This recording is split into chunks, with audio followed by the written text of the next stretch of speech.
Okay. Utah, what are you thinking? The Republicans in Utah, you want to talk about being hypocrites? Here it is. When we talk about packing the court, what do we all say? Don't do that. That's the end of the republic.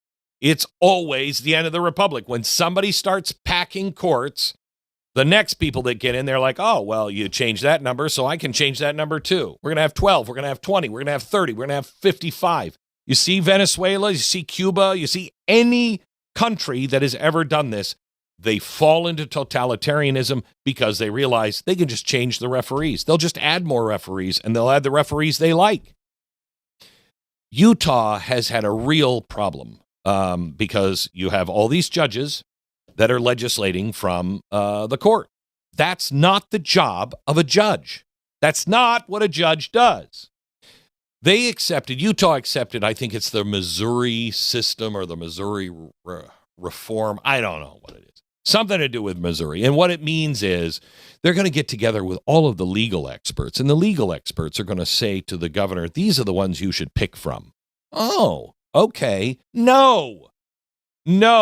Can we stop being a country run by experts? We see exactly what the experts have done in every category. Stop it. So they decided, because the court system is overwhelmed. No, not the Supreme Court. The federal courts are, the state courts are, but not the state Supreme Court. There's a massive backlog in the lower courts, and people have been begging, hey, help us, and they were ignored. So they decided to expand the Supreme Court. Why? That wasn't overrun. It wasn't overwhelmed. This is not about efficiency. This is all about control. And I understand you have bad judges and they've been legislating, but you don't do this, Utah. You should hear history echoing here, okay? Because this is what happens all the time when a uniparty takes hold. The Republicans have had control of Utah forever, and so they're doing exactly what's happening in Texas. They get soft, they get mushy, they get embarrassed that they actually believe in the Constitution. And when power moves as a single organism, protecting itself, correcting its losses, punishing resistance, this is what they do. They made all these mistakes, all these compromises, and then what happens?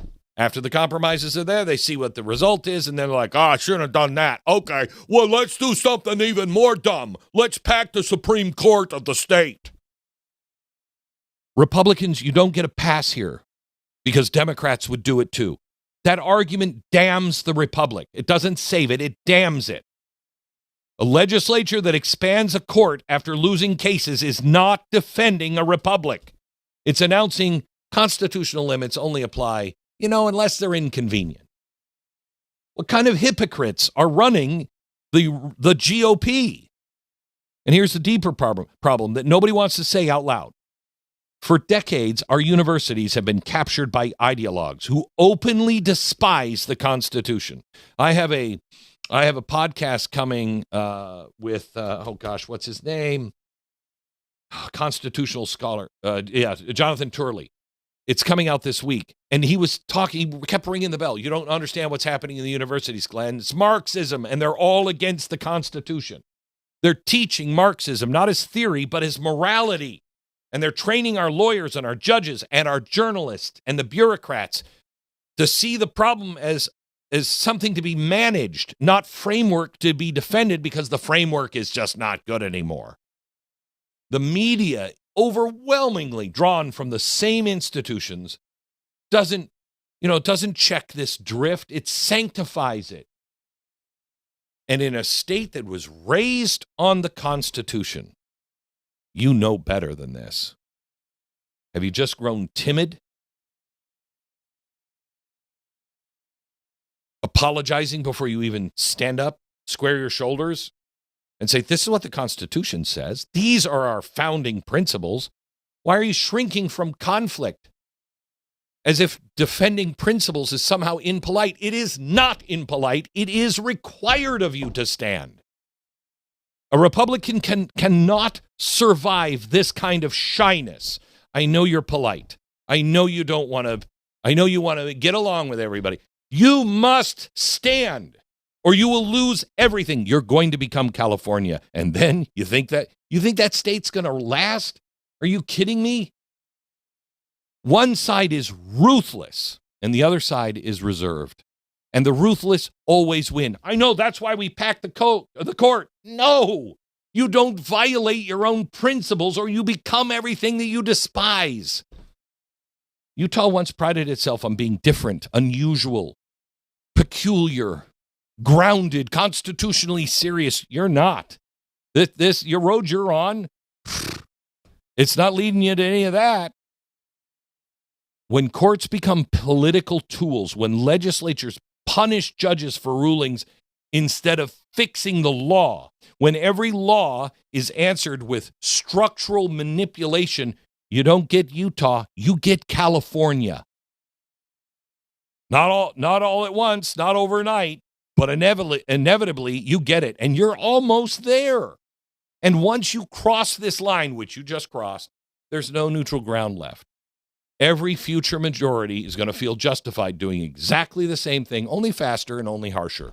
You think they're going to stop at 7? You had 5. You increased it to 7 because it's overwhelmed. That's a lie. That's a lie. Numbers are numbers. Math is math. Sorry, GOP. Math is universal. And some of us know the difference between an overwhelmed system and one that's not. Math is just a number. This is how separation of powers become a memory instead of a guardrail. I'm going to show you what just happened in Texas. Okay, Utah and Texas. This isn't just a bad bill. This is a warning flare to the rest of the country. Republics that ignore warning flares, you don't get a second chance on this one. When you start screwing around with the balance of a state or national Supreme Court, your republic is destined for disaster. Okay? That's just the truth. I don't like saying it. I don't want to be the one saying it. But if you're doing it, somebody's got to point it out and saying, what are you doing? Do you want that to happen at the federal level? You just set a precedence. It's not going to stop there. Oh, yeah, but we're always going to control. Oh, are you? Are you? Have you seen the numbers moving into your state? Have you seen what's happened to Fort Worth just this weekend? That's not conservative anymore. Fort Worth, it's known as Cowtown. It's not Dallas. That was the conservative part. Nope, not anymore. Not anymore, because Republicans were just like, we're Texas. We'll always be Texas. Have you seen the numbers of the people moving in from California? Florida, I warn you, have you seen the numbers moving in from New York? These people are not the ones that moved because they had a point. They now moved because it's just too expensive. It's just too crazy up there with taxes. They don't know they were the ones who built all of that system. Be careful. Be careful. Bad move, Utah. Thank you for thinking for yourself and being part of a movement, because that's really what all of this is. If you want the full story, you want to go deeper, go to blazetv.com/Glenn. Go there right now, sign up, no interruptions, just the truth, uncensored and unfiltered. Don't just watch, take a stand. And I'll see you over there in a minute.